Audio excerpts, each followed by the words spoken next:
Hi, and welcome to the Indie Music Podcast, the podcast for independent musicians and other audio professionals. We're your hosts. I'm Matt Denton, also known as Mojo of Ragged Birds Music. I'm a Bay Area mix engineer and recording artist. And Douglas Reynolds of Resonance Mastering, a mastering engineer in Bloomington, Illinois. Welcome to episode 207 of the Indie Music Podcast. In tonight's episode, we talk about getting paid. We give an update on the studio puppy, Asia. We talk about various ways to implement payment types by using online accounting software, shopping carts, and third-party tools. We talk about some of the anxiety people feel about dealing with money and getting paid for their products and services. Enjoy the show. All right. It's Wednesday night. How's things in the shred? Nice. Except for, I got my one kid that comes out here and asks me questions, and he doesn't spend any time out here, so he doesn't know. So he stands here and he leaves the door open while he's talking to me. He lets all the warm air out of here. I want to come in or get out, but don't leave the door open, man. I spent all day getting it nice and cozy in here, and now it's down to 50 degrees again.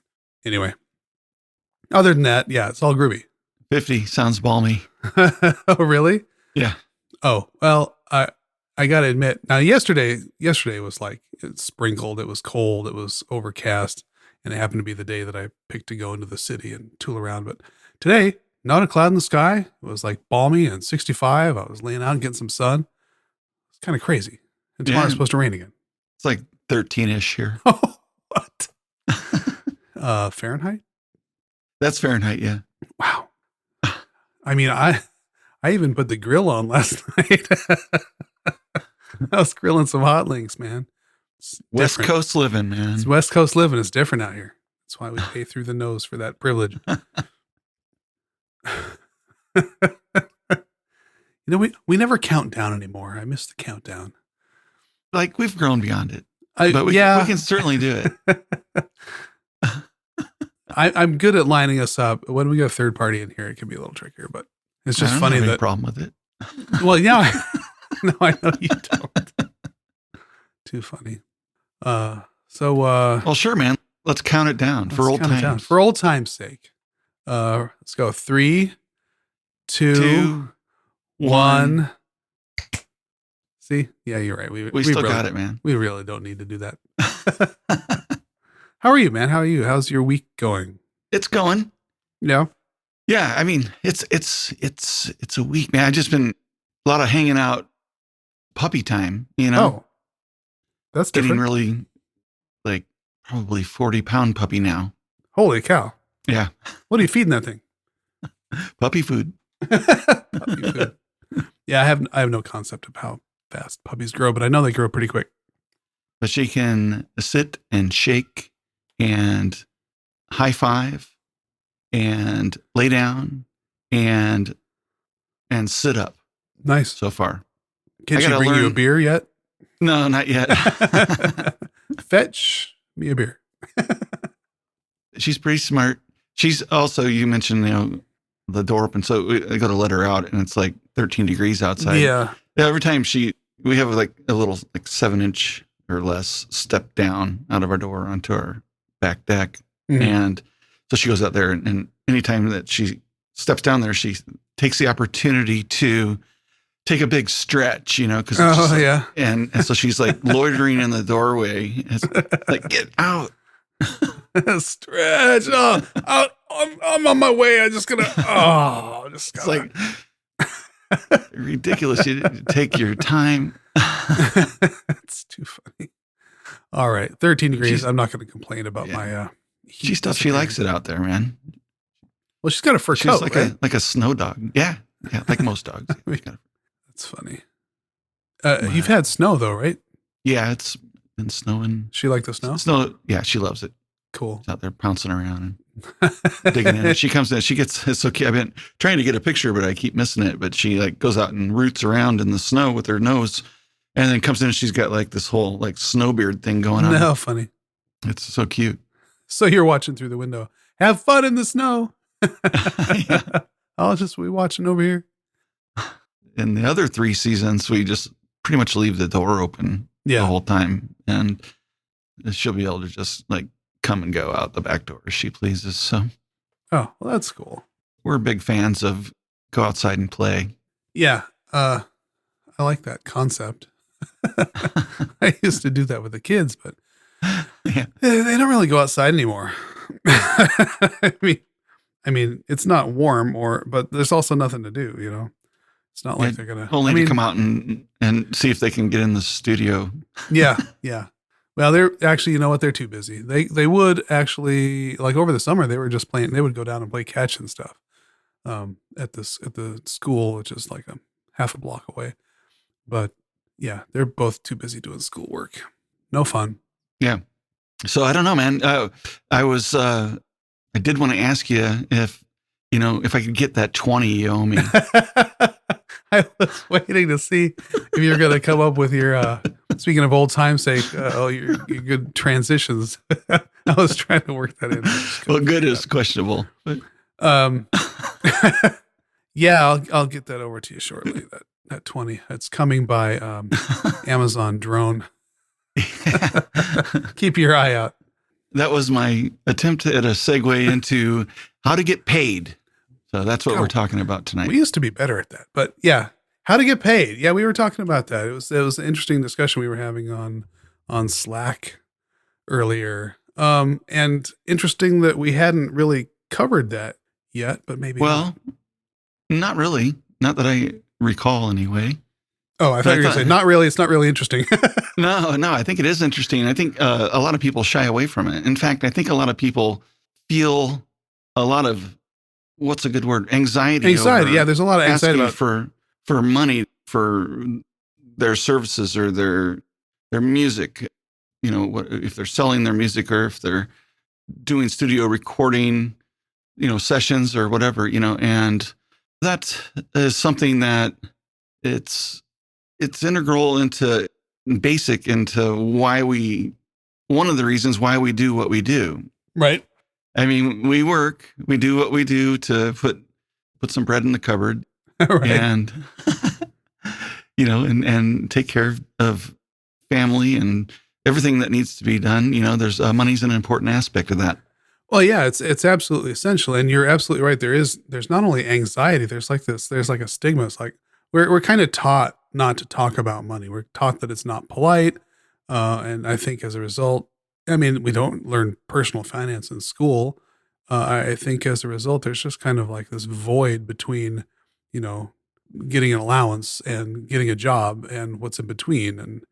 And certainly charging for services even as a musician, I want to say it shows, I feel like I've almost gotten more free CDs than paid for CDs, but asking for money at the merch booth or whatever. I mean, musicians are hustling. They're trying to make a living. Sure. And then yet I see even they are hesitant to ask, for money. And I think that thankfully there's these kind of go-betweens like Patreon and, things that kind of become a mechanism and a way to make it almost like you're offloading the ask to a third party. Yeah. It makes it a little bit easier to say, oh yeah, I don't want to ask you for money in like an email, but I'll ask you to support me on Patreon, or I'll ask you to, I'm raising money to put my album out, here's a GoFundMe. I mean, I feel like that takes some of the anxiety burden off by offloading the ask to a third party. But yeah, there's still definitely a stigma about, asking for what your service is worth, whether you're a service provider or a musician, which, that is a service you're asking, you want. I think it's just a way of looking at it, really. Yeah. And there's the big question of how much do I charge? Right. What's the market rate? Have I ever hired anybody to do what I'm wanting to get paid for? And how do I find that type of information? There's obviously, you should go out and do some searching and just some basic Googling on how much to get paid for a studio session. Yeah. For tracking or something like that, and see just what kind of results you get back. It may or may not be accurate for you and what you do in your area, but you will begin to get some ideas. of what is out there. Certainly other people that you know in the business that what you do, different types of business groups and organizations are good places to get some information as to what kind of current rates are out there and what's considered to be standard range of pricing, depending on other factors like your experience and things like that, Right. I was going to say the word range is key there because I think that information is probably easier to find now than ever. But yeah, range is important. Like you can't be starting out at something and expect to get paid the same amount as somebody who's a 10-year veteran. Right. That's, and your market may be a factor beyond your experience. There's a lot of factors. So yeah, you have to consider where you are in what stage you're at in your journey and what your market bears. Now, of course, the market for some of the stuff like we do, it's a global market now. Although people tend to want to, I think, still work with people that are local to them that they maybe know personally or that are in their actual circles. But with everybody with remote work becoming, normalized in the past 12 months. I think that things that were local only markets are now more global. Yeah. You and I both know that we've been all over the gamut and different types of pricing and Sure. specials and different types of packages of service packages and things like that. And that's all just a matter of trying to creatively figure out something that people want and are willing to compensate you for in return for those services.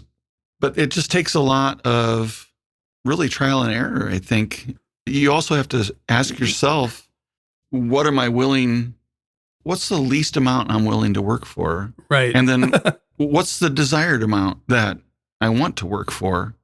And then work in that, within those boundaries to find out what your customers are willing to pay in your market. The people or the businesses that you are actually in contact with and consider to be, potentials or prospects.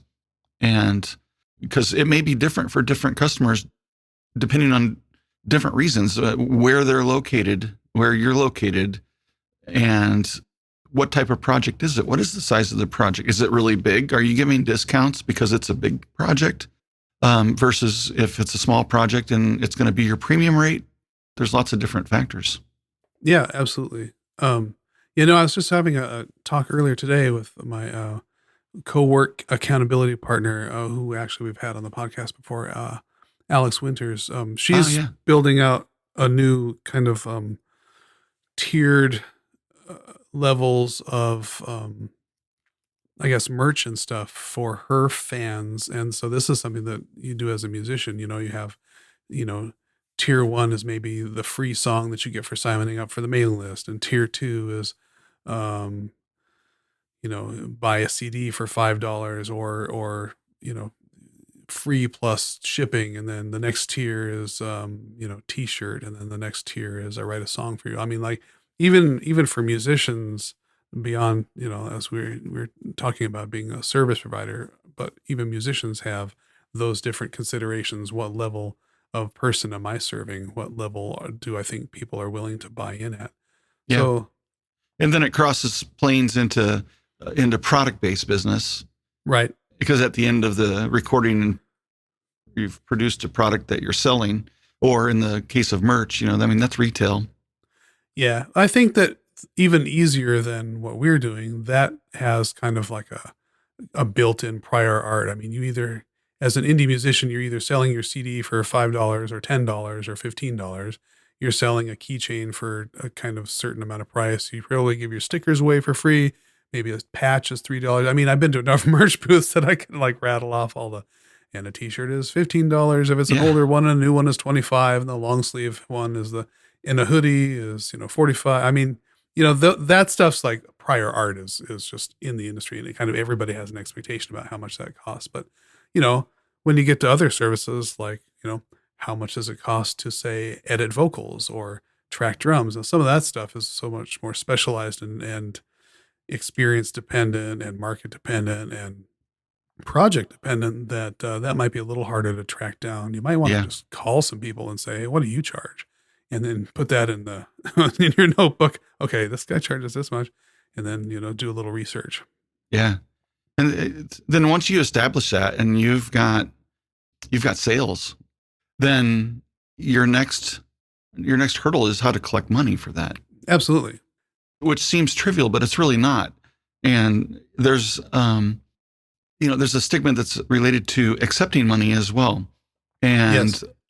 that may be, I don't really want to take credit cards because I have to pay an additional, 3.2% or whatever in transaction fees to the credit card processor.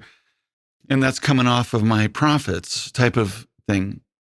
And I wanted to talk about how I feel that is severely limiting. Oh, totally. Limiting yourself in reaching clients, and also forcing a payment structure on those customers instead of providing it in more of a service-oriented mentality of whatever it is that you need, however you want to give me money, I want to be able to accept it from you that way, So yeah, I can't tell you how many times I've seen that discussion come up in one of those Facebook groups, like the 6-figure home studio. Like, oh, I don't want to pay service charges to PayPal or Visa. Like, well, dude, have you ever been to a store and you wanted to pay with a card and they said no, cash only? And you're like, well, I guess I won't buy your stuff then. I mean, any merchant that takes a Visa, whether it's Target or whatever, they're paying 3 to 4% on every transaction, and they do it because they know that you'll buy more and you're more likely to shop there if it's convenient to you. It's a matter of reducing friction between you and your customer. If your customer wants to give you money and the price of that transaction is 3%, eat the 3%. That's a business cost. You can write that off your taxes later on. But in the meantime, you are making your customer happy, serving them better by allowing them to pay you for your service, in whatever fashion is convenient to them. Yeah.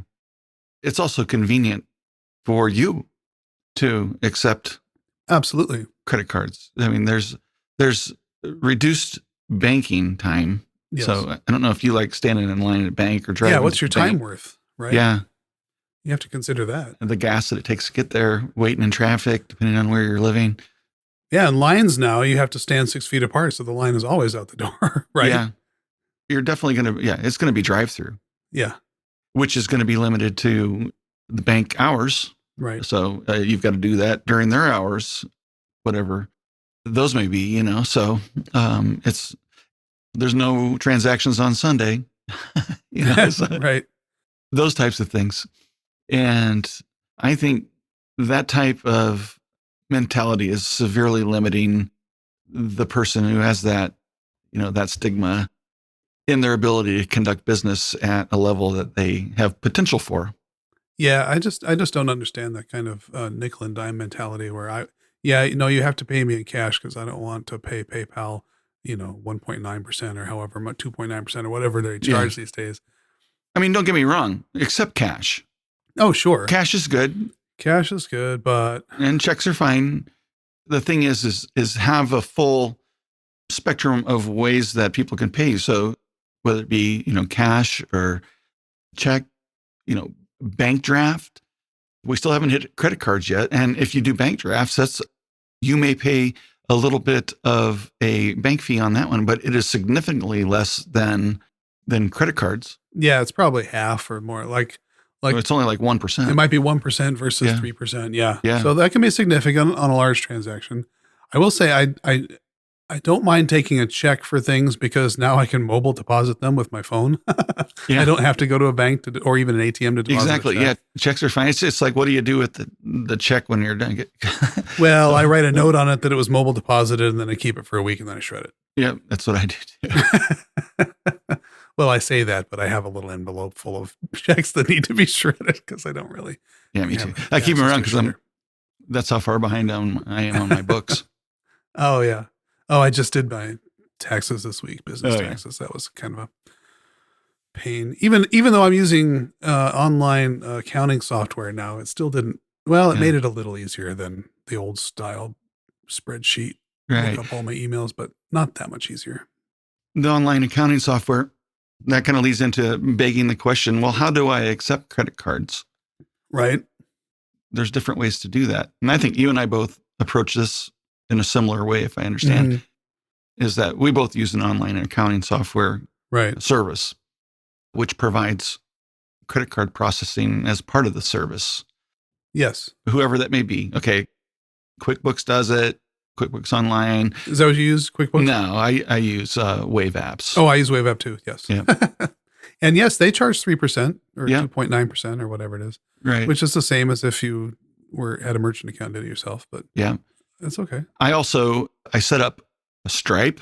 So I'm able to, outside of my accounting software, do some stuff that I've written that's more code related. So if you have some experience in like writing for web applications on websites, you can certainly use some of the technology that's out there for payment processing that you still pay a fee for, but you pay a little less. Okay. Obviously there's PayPal. Right. Which I use and have used basically since it was available. Yeah. I've got PayPal Me Link on my invoices. Yep. You could do a little PayPal short link and put that on your invoice. And I have a PayPal business account and a PayPal personal account. So, yes. Same here. I think it's good to keep that separated. Absolutely. PayPal actually adds a level of complexity that to me is a little over the top in managing the transactions and the transfers and everything.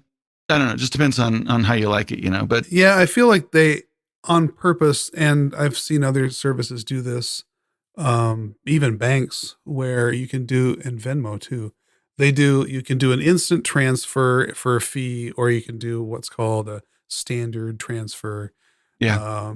For which will take 2 to 3 business days. So if you want the money now, you're going to pay a service charge, kind of like, priority mail versus first class mail, except it's electronic and completely arbitrary in the way that it's set up just to cause you to want to pay them extra. But yeah.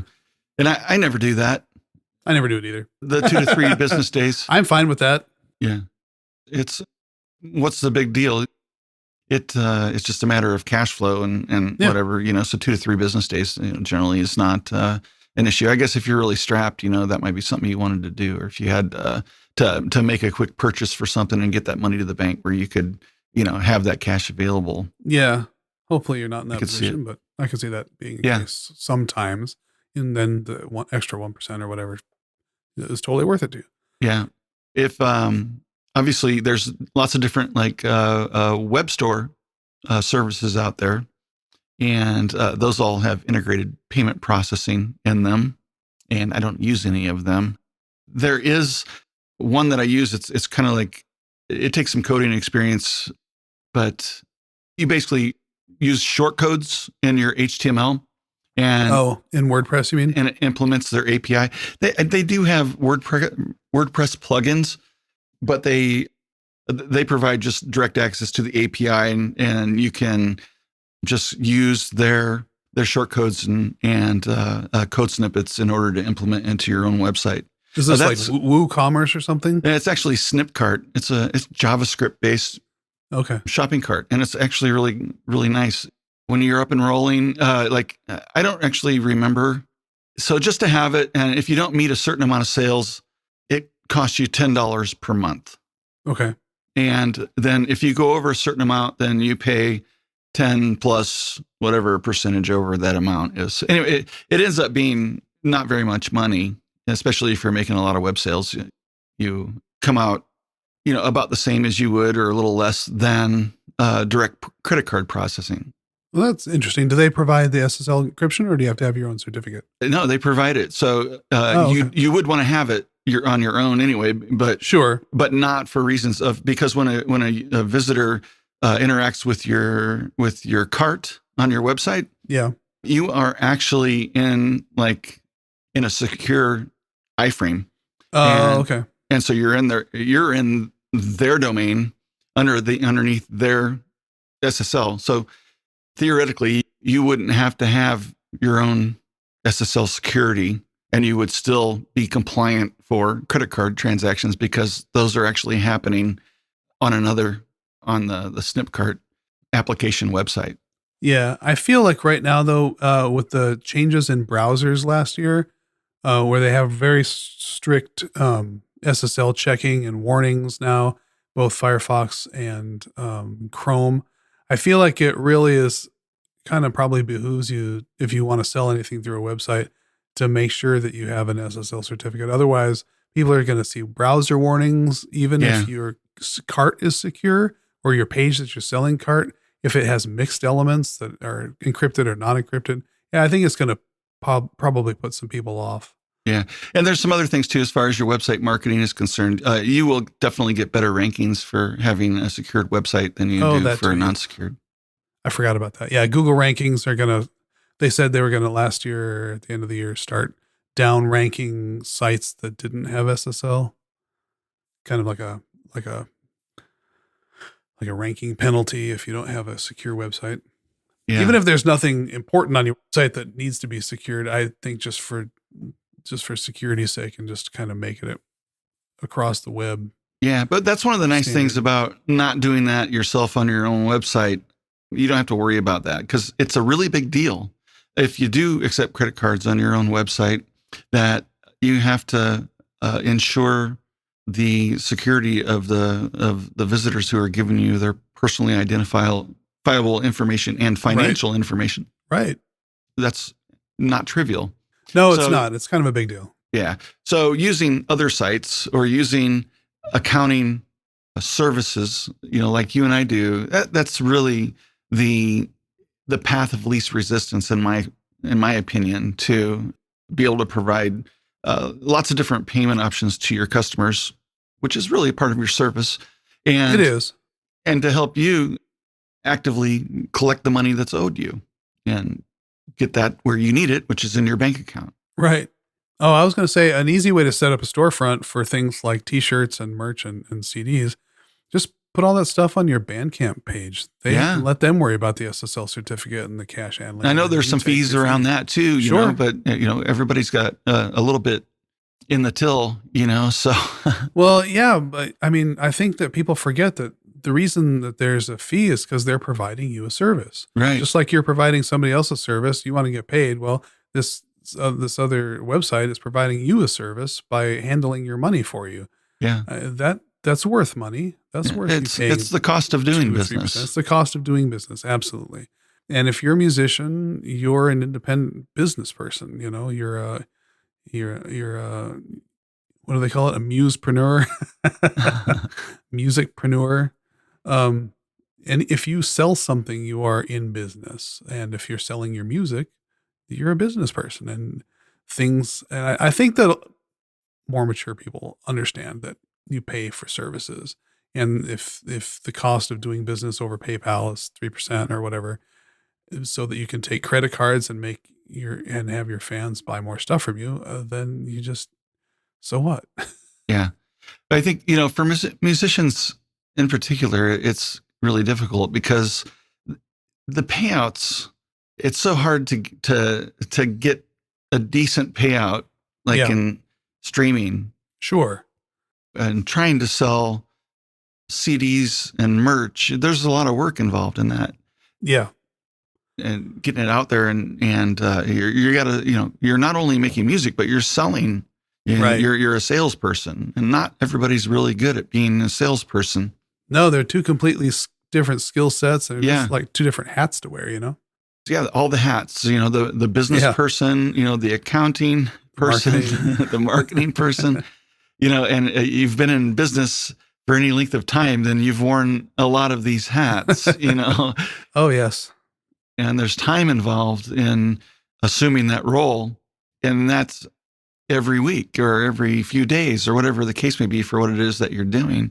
You're having to spend time working on the business and versus spending time recording your music and things like that, which is which is also working on the business, but that's, it is, but you don't think of it that way. As a creative person, it's different than, you're not a bookbinder, you're actually creating something from nothing. Yeah. And sometimes it's hard to ask for money for that. It's like, I don't know, is this worth something? The way I delineate it is that there's working on the business and then there's working in the business. Correct. We all want to work in the business all the time, doing that's what it's we usually love to do. more fun. There's more fun there. It's what we are doing it for. It's where our passions are. But working on the business is all the stuff that we need to do in order to support us, in order to continue to work in the business. No offense to accountants, but there's not really anything sexy about accounting. Yeah, you guys, you gals. There's not anything sexy about patching websites. It's just not interesting. I'm sorry. It lacks sex appeal. It really does. But it's got to be done. It's super important to make sure your SSL certificate is up to date and your DNS name is registered and that it doesn't expire. You put that thing on a auto renewal right now. Thank you, accountants and tax people. Thank you for being you. Oh yeah, yeah. Somebody's got to do it, especially this time of year, right? Yeah. Oh yeah. This is like we're heading towards the tax accounting season. and tax people. This is like they're so excited right now. This is chomping at the bit. This is why they come to work the rest of the year. Right, rubbing their hands together. Now, to be fair, of course, a lot of musicians are sole proprietors, but an actual business does not have to have its business fiscal year end on April 15th. That's actually not normal. No. I actually have mine set to be through the calendar year just to make it easy. Mine is too. It's just easy. Yeah. My work is opposite. It ends on June 30th. That's their end fiscal year. So June is always an interesting month. Yeah. I think, it's only when you get into larger organizations and lots more complex financial structures and expenditures and things like that, where they want to move that stuff around the calendar year. Sure. So it's not all happening at one time, because maybe, tax season is so huge that to actually have your fiscal year end in January doesn't give you enough time to actually prepare the corporate taxes or something like that. You may want to have a fiscal year that ends earlier so that you've got more time to prepare, Yeah, that's probably true. Considering how many people, take vacations and time off around the holidays. True. That's probably not the best time to try to prepare big corporate taxes. Yeah. But yeah, there's lots of different reasons for that. But yeah, for me, it's simple, and there's no reason to do any offsetting like that. Yeah, me either. Now, you had an interesting point about the anxiety, and I had been thinking about this recently for reasons, but it seems to me that the two most anxious kind of milestones when it comes to being a business person, the first is asking for money for the first time, and the second one is probably raising your rates. Yeah. Do you agree with that? Yeah. But the thing is that what goes along with that is when you ask for money for the first time, is that you're probably going to get paid money for the first time. Right. Which is like, so if you want to talk about bipolar and the anxiety, so it's going to be worth it because you get through that. And I understand where you're coming from on that. That's, especially if you're just starting out and you've just done your first invoice and you spent 8 hours revising it over and over again, and and trying to word things in different ways and price structures and different things and looking at the bottom line on it, That's like, the ramp up to your first ask as a professional is like, it's almost like enough to make you pass out. Yeah. But when you're through that, you're going to have the ability to take your first dollar and hang it on the wall, so it's going to be good. Well, unless you got it via PayPal or Stripe, because then there's nothing to hang on the wall. You could print out the receipt or something. Yeah, there you go. And then raising your prices. Well, raising your prices is something that you need to plan. And it's something that you need to put some thought into. Why do I need to raise my prices? Yeah. I resist raising my prices because I think that I have other ways that I can achieve the same thing as raising my prices. Yeah. I can become more efficient in some ways. I can reduce my expenses in some ways. And I should always be looking at that, because even if I'm not raising my prices, I should be looking at improving how I do things and the cost of doing business. Oh, sure. Because whenever you're able to reduce those overhead expenses, then you are, in effect, being able to raise your rates without charging more. If you That's understand. true. That's a very good point. Yeah. Hopefully, when you get to the point of feeling like you need to raise rates, it's because you're getting so much work that you need to only take the upper tier of the people that you. I don't think you need to feel bad or anxious about it at that point. If you've gone through and you've done everything that you can do to mitigate and reduce your overhead expenses and improve your processes so that you're providing your product or service more efficiently, and so you're spending less time doing it, which gives you the ability to take more jobs. Yeah, you're right. You should do that first. You should definitely do that first. That's my opinion. And if you have done all that and all the costs of doing business and overhead that's around you is continuing to go up, you have no other choice but to then go ahead and adjust whatever your pricing structures are for what it is that you're providing or what you're selling. I think it's prudent to do that with warning. Yes, So I agree. if you're like me or you, we have clients that we continue to work with over time. Repeat customers. Yeah, absolutely. Yeah, which is a different situation if you rarely have repeat customers. That's a good point. If you don't have repeat customers, then you can probably arbitrarily change your rates. No, nobody would know. In fact, well, you could do it anytime you want, and you could up and down depending on the season, which is what you see in retail.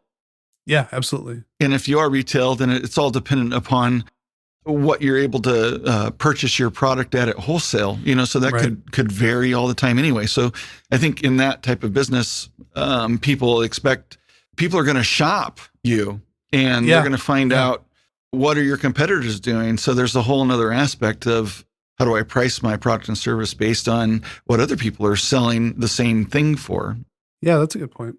Which that can also happen with service-based businesses, not just somewhat. It just depends on the quality of the service that you're getting too. Yeah. How do you compare that? So that's where experience and what it is that you're doing and having basically your repertoire, things like that, any other accolades, awards, and things.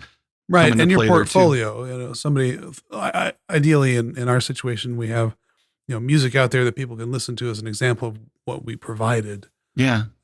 And that's really one of the more important things for people in the business of audio is to present the audio that they've worked on. That's absolutely really important. So that if you're a musician, your music, whether you've written it and recorded it yourself or that you've played on it with others and it's been produced by others, whatever that case may be, that's important for you. That's an asset for you to be able to get that out there and share that with others, and somehow always pointing people, even if it's not your project, even if you don't make a dime on it by other people going to buying it, but you were involved in it, it benefits you and others to help them sell that. You know what I mean? Yep. So whatever you can do to, that's the part of being in service to others. I guarantee it'll always come back in some way or form, but you don't have to be concerned with that. If you just have a service-oriented mind, the benefits that come back from that are often astounding and always surprising. And I don't know if you've experienced that, but just a little bit, yeah. It's really, really something neat, and it feels good, when you're of service of and helping others. So, if you approach the way you do business in that way, I really almost, I think you have to try to mess things up. It just takes time and patience, Right. It does take time. It's the long game, and it falls in line with that saying, a rising tide lifts all ships. Yeah. As long as it helps the greater music community and the greater service community to be positive and to kind of, support everybody around you in any way that you can. Yeah. And then, you do those things and it becomes a little easier to ask for money. Yeah. it's not like you're always asking for money. A lot of times you're giving. Right. Don't always be a taker. You know? No. And then, back to our point is provide lots of different ways for people to compensate you. Don't make it such a narrow path that they have to follow that it's difficult or they are not willing to. Yeah, and there's plenty of options. I mean, there's Stripe, there's Square, there's PayPal, there's Venmo, there's direct bank transfer. There's a whole bunch of and shop around. Probably some have a couple and kind of figure out what your people are asking for. I mean, I signed up for Venmo because that's what somebody wanted to pay me with, because that's what the kids are doing these days. Because Venmo is an app that kind of it's not gamified, but it's kind of got a social aspect to it, which makes it more fun to pay people for stuff and really easy to use on your phone. So I signed up for Venmo. I like it. I don't use it that much, but when I do, I'm glad I have it. Yeah. Speaking of which, you can receive money on Facebook. Yep. That's fairly new, but if you're on social that way, I don't know about the other, I don't think you can do that on, Twitter or Instagram, but you can receive payments directly through Messenger on Facebook. Yeah, I heard about that, but I haven't done that yet. But yeah, that's probably part of their integrated with their new marketplace. Yeah. Well, if you're in in Messenger having a conversation with someone, just type money or and it'll actually give you like a thing, where you can click on then to request money or send money. Oh, that's cool. No, I had no idea. Hopefully you don't do that by accident, but no, you have to intentionally do it. But yeah, I think the bottom line is that there's a lot of ways to accept and send electronic payments, and if you're getting hung up on the fact that they charge for their service to you, I think that's just being short-sighted. Yeah, I agree. And, maybe that's hard to take, but yeah. But if that's the case, we think you're short-sighted. Yeah, maybe you're not ready to be a business person if you're not willing to pay for services, but you're asking people to pay you for services. That doesn't make any sense to me. Yeah. Well, that's all I got on it. I really want to end on that note, but it's all about reducing friction and keeping your customers happy. Yeah. You're short-sighted. Have a good week. Thanks. See you later. Right. Yeah. Just put yourself in their shoes. What would you, how do you feel if you go up to a counter, you're hungry, you want a sandwich, and they say they could take cash and you have no cash? Think of your customer like that. Make it easier for them to pay you. How hard? Yeah. That's not hard. Not these days. It's not hard. Anyway, yeah, that's all I got. There you have it. Well, this has been a very lively discussion. I enjoyed it. Lively. It's been lively and lovely. Lovely discussion. I think it's an important one. It is an important one. Because people talk about the music business all the time. It is a business. And if you're making money or trying to, which I think most of us are, then you're a business person. Yeah. So and it's okay to make money. Yes. And you don't have to feel bad about asking to be compensated for something of value that you provide to others. That there you go. Is what it's about. That's a much better note to end on. Thank you, Doug, for that summation. Yeah, you're now forgiven for your terrible transition. Life vest thrown out. All right. Thank you all for listening. We hope you're enjoying the show. And have a great week, everybody. Yeah. Thank you very much. Cheers. Cheers. Well, that wraps up another episode of the Indie Music Podcast. Please like and subscribe, share with your friends, or just leave us a review on iTunes if you like what you've heard. Find our social links and episode guide at indiemusiccast.com. Until next time, keep creating.